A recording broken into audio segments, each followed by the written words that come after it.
In fact, we've often accepted more income inequality than many other nations.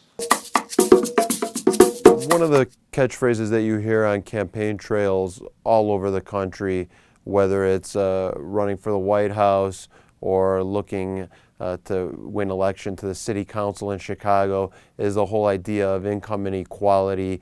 You know, going back to the presidential campaigns of John Edwards, we heard about two Americas.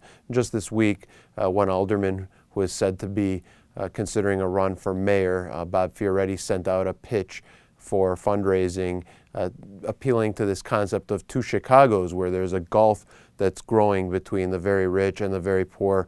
Some people like to illustrate this problem, like Governor Quinn does, by pointing to the minimum wage issue. If you work 40 hours a week and you do a good job, you shouldn't have to live in poverty. And that's what raising the minimum wage is all about. And he said, my opponent makes so much more money than the average Illinoisan. And you also have minimum wage advocates saying we need to increase that because inflation has far outstripped the increases in the minimum wage, and low-wage workers, be they in restaurants or whatever environment, are not making nearly enough money to support their families.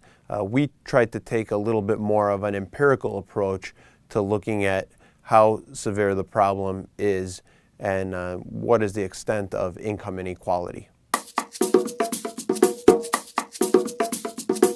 The extent of income inequality is especially pronounced in the city of Chicago, as many of us might expect. We took a measure called the Gini Index, and we worked with the Medill Data Project there at Northwestern. The Gini Index is you have a scale of 1 to 100, with 100 equaling perfect equality. Each of us have essentially the same amount of money, and 100 would be if one person had all of that money. And Chicago was at around 51 on that scale compared to a state average that was about 46.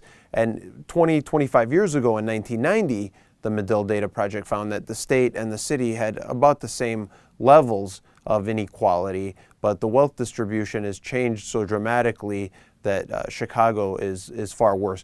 Chicago had much more income inequality than the nation on average, than the state on average, and then any of the 6 collar counties or suburbs on that scale. Now, I will say income inequality in that period has grown in every part of the Chicago area, in all 6 counties of the Chicago area that we looked at. But it's just become worse and worse, primarily in the city, to the point where the disparity is much greater in the city of Chicago than in any other part of the metro area. You know, it's difficult to say what's changed to a greater extent in Chicago than in other areas, although I think clearly during this time, roughly since Mayor Daley took office, really, you had a situation where the very rich and maybe some of the industries like law and high-tech professions have become more interested in living in downtown or in other inner-city neighborhoods that have proximity to downtown, where the property values have risen tremendously.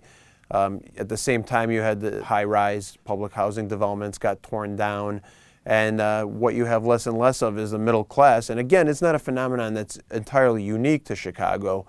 In New York, the New Yorker called it the coring of the Big Apple. So it's one of these things where the poor are always among us, and the very rich are getting richer. It's the middle where the erosion is taking place to the greatest extent.